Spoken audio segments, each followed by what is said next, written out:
টুবা ও টুবার দুই ভাই বোন উঠোনে খেলা করছিল। এমন সময় ঝোলা কাঁধে একটি বুড়ি এসে বলল, এই যে বাচ্চারা, তোমাদের মা বাবা কোথায়? তারা কি কেউ বাড়িতে নেই?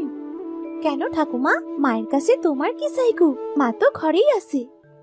দিদি ভাই, আমার খুব খিদে পেয়েছে রে, তাই তোর মায়ের কাছে একটু খাবার চাইতাম। খিদের জন্যে আর সে হাঁটতে পারছি না। ও আচ্ছা, তুমি এখানটিতে চুপটি করে বসো, আমি এক্ষুনি মাকে ডেকে দিচ্ছি। মা, ও মা, মা বাইরে এসো, দেখে যাও মা, আমাদের বাড়িতে ঠাকুমা এসেছে গো, তোমাকে যে ডাকছে। ঠাকুমা? কার ঠাকুমা রে মা? মা, আমাদের ঠাকুমা, দেখে যাও, ঠাকুমার খুব খিদে পেয়েছে, ঠাকুমাকে তুমি আগে কিছু খেতে দাও মা। ও আচ্ছা, বুড়িমা তুমি? মানে কি যে খেতে দিই, ঘরে যে আজ কোনো খাবারই নেই। ও মা, ঠাকুমার যে খিদে পেয়েছে, তাহলে ঠাকুমা এখন কি খাবে? দাঁড়াও গো ঠাকুমা, আমি এক্ষুনি আসছি।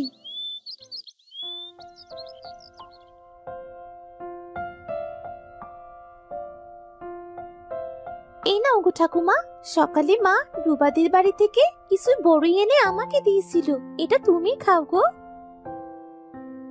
বড়ইগুলো খেতে খুবই ভালো রে, তোরা সবাই খুব ভালো দিদি ভাই। সৃষ্টিকর্তা তোদের মঙ্গল করুক। আসলে বুড়িমা, তোমাকে তো কিছু দিতে পারলাম না, তাই বলে মন খারাপ করো না তুমি। আমাদের সংসারটা এমন অবস্থা যে নুন আনতে পান্তা ফুরোয়। না রে, আমি কিছু মনে করিনি। তোরা সেই বড়ইগুলো আমায় খেতে দিলি, আমি এতেই খুশি হয়েছি। হ্যাঁ গো ঠাকুমা, আমার বাবার কোনো কাজ নেই জানো, এমনও দিন যায় আমাদের না খেয়ে থাকতে হয়, তাই তো মা তোমাকে কিছু খেতে দিতে পারলো না। চিন্তা করিস না মা, দুঃখের পরেই তো সুখ আসে। দুঃখ না থাকলে আমরা কখনো সুখকে অনুভব করতে পারতাম না। তোরাও একদিন নিশ্চয়ই সুখের মুখ দেখবি। কিছু সময় বুড়ি তাদের সাথে কথা বলে চলে গেল।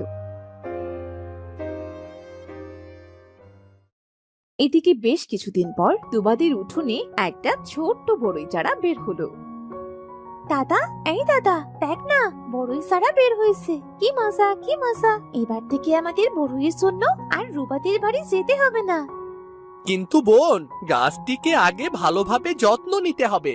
যত্ন না নিলে গাছ বাড়বে কি করে? আর গাছ না বাড়লে গাছে বড়ই হবে নাকি?